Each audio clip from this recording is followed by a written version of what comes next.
ನಮಗೆ ಶೋಕಿ ಬೇಕಾಗಿಲ್ಲ ಸರ್, ಸಂಪಾದನೆ ಮಾಡಬೇಕು. ಬಟ್ ಕಮ್ಮಿ ಬಜೆಟ್ ಅಲ್ಲಿ ಸಂಪಾದನೆ ಮಾಡಬೇಕು.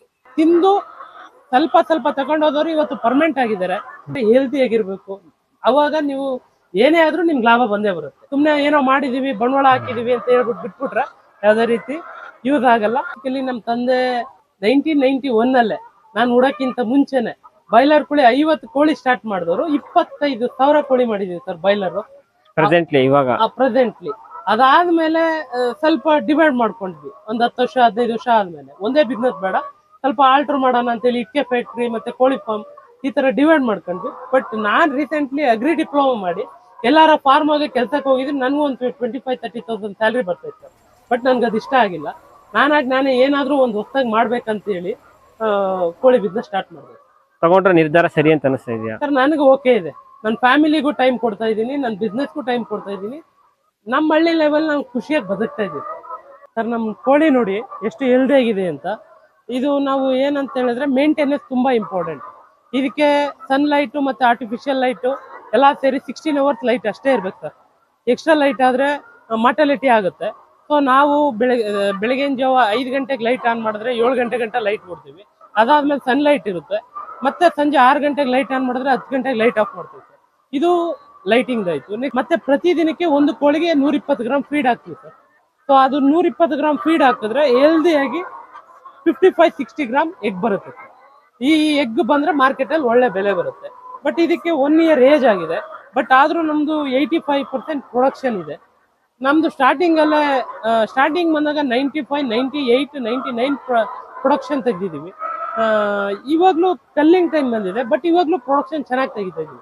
ಬಿಕಾಸ್ ನಾವೇನಂದ್ರೆ ಫೀಡ್ ಮತ್ತೆ ಮೇಂಟೆನೆನ್ಸ್, ವಾಟರ್ ಮೇಂಟೆನೆನ್ಸ್ ಇರ್ಬೋದು, ಫೀಡ್ ಮೇಂಟೆನೆನ್ಸ್ ಇರ್ಬೋದು, ವ್ಯಾಕ್ಸಿನೇಷನ್ ಮತ್ತೆ ಮೆಡಿಸಿನ್ ಜಾಸ್ತಿ ನಾವು ಕೊಡಲ್ಲ ಸರ್. ಇದಕ್ಕೆ ಒಂದೇ ಒಂದು ಲೊಸಟ ಅಂತ ಮಾಡ್ತೀವಿ ಸರ್, ಮಂತ್ಲಿ ಒಂದೇ.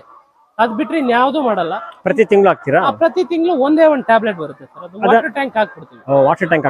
ವಾಟರ್ ಟ್ಯಾಂಕ್ ಹಾಕ್ಬಿಡ್ತೀವಿ. ಅದು ಬಿಕಾಸ್ ಏನಕ್ಕೆ ಅಂದ್ರೆ ಮುಂಜಾಗ್ರತೆ. ನಮ್ ಫಾರಮ್ಗೆ ಬೇರೆಯವ್ರು ಬಂದು ಕಾಯಿಲೆ ಬರ್ಸ್ಬಾರ್ದು ಅಂತ ಹೇಳಿ ಲಸಿಕೆ ತರ ಮಾಡ್ತೀವಿ ಸರ್. ಅದು ಕೆಲಸಗಾರ ಇಟ್ಕೊಂಡಿದ್ದೀರಾ? ನನಗೆ ಕೆಲಸಗಾರರು ಅವಶ್ಯಕತೆ ಇಲ್ಲ ಸರ್.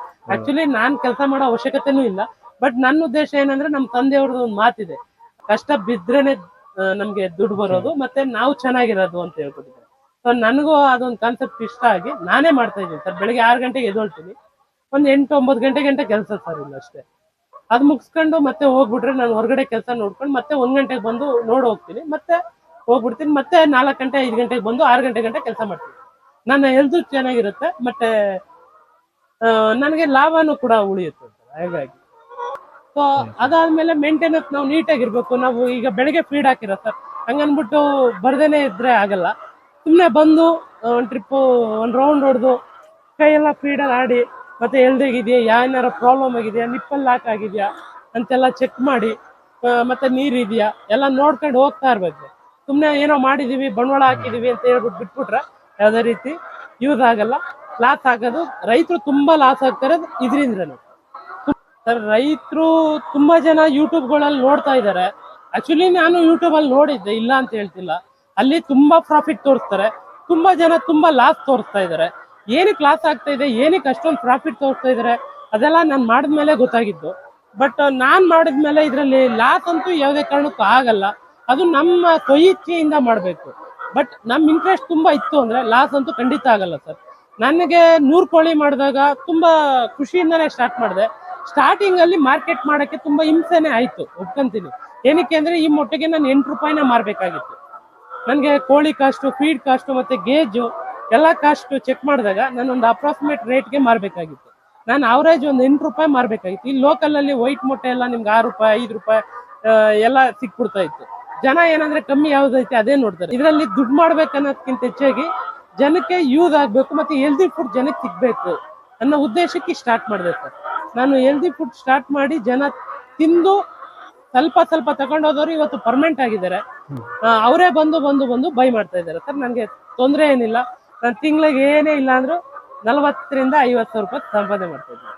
ರೈತರು ಏನಕ್ಕೆ ಲಾಸ್ ಆಗ್ತಾರೆ ಅಂತ ಹೇಳಿದ್ರೆ ಸರ್, ಎಲ್ರಿಗೂ ವಸ್ತು ಯಾರು ತಿಳ್ಕೊಳ್ಳಲ್ಲ. ಯೂಟ್ಯೂಬ್ ನೋಡ್ಬಿಡ್ತಾರೆ, ಬುಕ್ ಮಾಡ್ತಾರೆ, ಈ ತರನೇ ಮಾಡ್ಬೇಕು, ಈ ತರದ್ದೇ ಹೇಳ್ಬೇಕು. ಅವ್ರು ಏನ್ ಪ್ರೈಸ್ ಹೇಳ್ತಾರೆ ಆ ಪ್ರೈಸ್ ಕೊಟ್ಬಿಡ್ತಾರೆ, ತಂದ್ಬಿಡ್ತಾರೆ.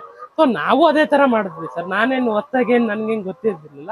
ಬಟ್ ನನ್ನ ಕಡೆಯಿಂದ ಏನ್ ಸಲಹೆ ಕೊಡ್ತೀನಿ ಅಂತ ಹೇಳಿದ್ರೆ, ಸರ್ ಇದು ಮಾಡಿದಾಗ ನನಗೆ ಒಂದು ಕೋಳಿಗೆ ನನಗೆ 180 ರೂಪಾಯಿ ಬೀಳ್ತು ಸರ್ ಗೇಜ್ ಕಾಸ್ಟ್. ಅಂದ್ರೆ ನನಗೆ ಆಲ್ಮೋಸ್ಟ್ ಆಲ್ ಇದು ನನಗೆ 2.5 ಲಕ್ಷ ರೂಪಾಯಿ ಬೀಳ್ತು ಸರ್ ಗೇಜ್ ಇಲ್ಲಿಗೆ ಬಂದು ಫಿಟ್ಟಿಂಗ್ ಆಗೋಷ್ಟರಲ್ಲಿ. ಬಟ್ ಅದಾದ್ಮೇಲೆ ಒಂದು 6 ಮಂತ್ ಆದ್ಮೇಲೆ ಇನ್ನೊಂದ್ 1000 ತರಿಸ್ತೆ ಸರ್. ಅಷ್ಟ್ರಲ್ಲಿ ನಂಗೆ ಸ್ವಲ್ಪ ಎಕ್ಸ್ಪೀರಿಯನ್ಸ್ ಆಗಿತ್ತು. 6 ತಿಂಗಳಾದ್ಮೇಲೆ ಸ್ವಲ್ಪ ನನಗೆ ಅನುಭವ ಆದ್ಮೇಲೆ ಇದೊಂದು ಗೇಜ್ ಪರ್ಚೇಸ್ ಮಾಡಿದೆ ಸರ್.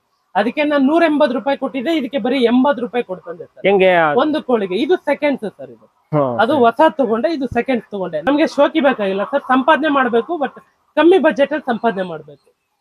ಆ ಇಂಟೆನ್ಷನ್ ಇಟ್ಕೊಂಡ್ರೆ ರೈತರು ಲಾಸ್ ಆಗಲ್ಲ ಸರ್. ಸೆಕೆಂಡ್ಸ್ ಹೆಂಗ್ ಸಿಗುತ್ತೆ ಸರ್ ಸೆಕೆಂಡ್ಸ್ ತುಂಬಾ ದೊಡ್ಡ ಮಟ್ಟದಲ್ಲಿ ಫಾರಂ ಮಾಡಿರ್ತಾರೆ ಸರ್. ಅವರೆಲ್ಲ ಲಾಸ್ ಆಗಿರೋರೆಲ್ಲ ಗೇಜ್ ಖಾಲಿ ಮಾಡಿರ್ತಾರೆ. ಅವ್ರ ಹತ್ರ ನಾವು ತಗೊಬಂದು ಇಲ್ಲಿ ಸಣ್ಣ ಮಟ್ಟ ಸ್ಟಾರ್ಟ್ ಮಾಡ್ಬೋದು ಸರ್. ನಮ್ಗೆ ಲಾಸ್ ಬರಲ್ಲ. ಅಂದ್ರೆ ಯಾರಾದ್ರೂ ಸ್ಟಾರ್ಟ್ ಮಾಡ್ಬೇಕು ಅಂತಿರೋರು ಸಣ್ಣ ಮಟ್ಟದಲ್ಲಿ ಸಣ್ಣ ಮಾಡಿದ್ರೆ ಮಟ್ಟದಲ್ಲಿ ಸ್ಟಾರ್ಟ್ ಮಾಡಿ, ಮತ್ತೆ ಸೆಕೆಂಡ್ಸ್ ಅಲ್ಲಿ ಟ್ರೈ ಮಾಡಿ. ಹೊಸದಕ್ಕೆಲ್ಲ ಬಂಡವಾಳ ಹಾಕಕ್ ಹೋಗ್ಬೇಡಿ. ಸ್ವಲ್ಪ ಟೈಮ್ ಕೊಡಿ, ಹುಡುಕಿ ಅನುಭವ ಇರೋರ ಹತ್ರ ತಿಳ್ಕೊಂಡು ಸ್ಟಾರ್ಟ್ ಮಾಡಿ ಸರ್. ತುಂಬಾ ಯೂಸ್ ಆಗುತ್ತೆ. ಆಮೇಲೆ ತಂದ್ವಿ, ಇದಕ್ಕೆ 1,20,000 ಕೊಟ್ಟಿದೀವಿ. ಕೋಳಿಗೆ 1 ಲಕ್ಷ, ಒಂದು 4 ಲಕ್ಷ ಕೋಳಿಗೆ ಬಂಡವಾಳ ಹಾಕಿದೀವಿ. ನಾಳೆನೆ ದುಡ್ಡು ಎತ್ ಬಿಡ್ಬೇಕು ಅನ್ನೋದು ಬಿಟ್ಬಿಡಿ ಸರ್. ಫಸ್ಟ್ ನಾವೇನ್ ಮಾಡ್ಬೇಕು, ಜನಕ್ಕೆ ಆಕರ್ಷಣೆ ಮಾಡ್ಬೇಕು. ಬಟ್ ಆಕರ್ಷಣೆ ಮಾಡೋ ಉದ್ದೇಶ ಏನಂದ್ರೆ ಹೆಲ್ದಿ ಆಗಿರ್ಬೇಕು. ಅವಾಗ ನೀವು ಏನೇ ಆದ್ರೂ ನಿಮ್ಗೆ ಲಾಭ ಬಂದೇ ಬರುತ್ತೆ. ನೀವು ಒಳ್ಳೇದ್ ಮಾಡಿದ್ರೆ ನಿಮ್ಗೆ ಒಳ್ಳೇದ್ ಆಗೇ ಆಗುತ್ತೆ ಅನ್ನೋ ಉದ್ದೇಶಕ್ಕೆ ನಾನು ಹೇಳ್ತಿರೋ ಸರ್. ಹಂಗಾಗಿ ನೀವು ಹಾಕಿದ ತಕ್ಷಣ ಲಾಭ ಪಡೆಯಕ್ಕಾಗಲ್ಲ, ಕಾಯ್ಬೇಕು. ಈ ಗೇಜ್ಗೆ ಹಾಕಿರ್ತೀರಾ, ವರ್ಷ ಕಾಯ್ಬೇಕು, 1 ಬ್ಯಾಚ್ 2 ಬ್ಯಾಚ್ ಕಾಯ್ಬೇಕು, ಅವಾಗ ನಿಮ್ಗೆ ರಿಟರ್ನ್ ಬಂದಿರುತ್ತೆ. ಬಟ್ ನೀವು ಡೈಲಿ ವೈಸ್ ತಗೊಂಡಾಗ ನಿಮ್ದು ಏನು ಹೊರಗಡೆ ಕೂಲಿ ಮಾಡ್ತೀರಾ ಅದಕ್ಕೆ ಲಾಸ್ ಆಗಲ್ಲ. ಬಟ್ ಇದಕ್ಕೆಲ್ಲ ರಿಕವರಿ ಆಗ್ಬೇಕಂತಂದ್ರೆ 1 ಇಯರ್ ಕಳಿಬೇಕು ಸರ್. ಇದು ಸ್ಟಾರ್ಟಿಂಗ್ ನಾನು ಬಂಡವಾಳ ಹಾಕಿದ್ದು ಗೇಜ್ಗೆ ಅಂತ ಹೇಳಿ 2,30,000 ರೂಪಾಯಿ ಗೇಜ್ಗೆ ಅಂತ ಬಂಡವಾಳ ಹಾಕಿದ್ದೆ ಸರ್. ಇವಾಗ ಎಷ್ಟಾಗ್ಬೋದು? ಇವಾಗ ನಾವು ಸೆಕೆಂಡ್ಸ್ ಹೋದಾಗ 1,20,000ಕ್ಕೆ ಸಿಕ್ತು. ಇವಾಗ ಕೂಡ ಅಷ್ಟಕ್ಕೆ ಸಿಗುತ್ತಾ? ಇನ್ನು ಕಮ್ಮಿಗೂ ಸಿಗ್ಬೋದು ಸರ್. ಅಷ್ಟಕ್ಕೆ ಅಂತ ಹೇಳಕ್ಕಾಗಲ್ಲ, ಗೇಜ್ ಮೇಲೆ ಡಿಪೆಂಡ್ ಆಗಿರುತ್ತೆ.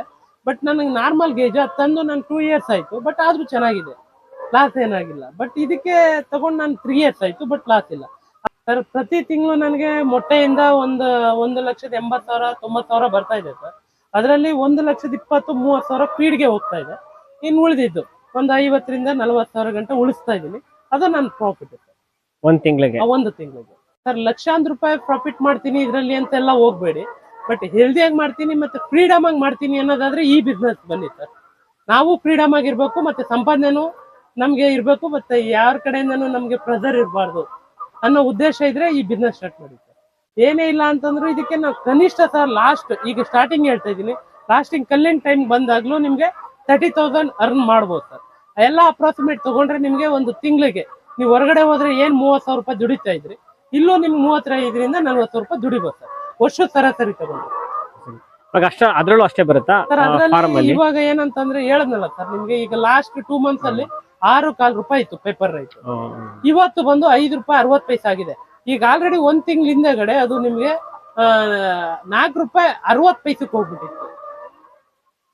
ಸರಿ. ಸೊ ಅದನ್ನ ನಾವು ಕ್ಯಾಲ್ಕುಲೇಟ್ ಮಾಡ್ಬೇಕಾದ್ರೆ ಸ್ವಲ್ಪ ಕಷ್ಟ ಆಗುತ್ತೆ. ಅದು ಕಷ್ಟ.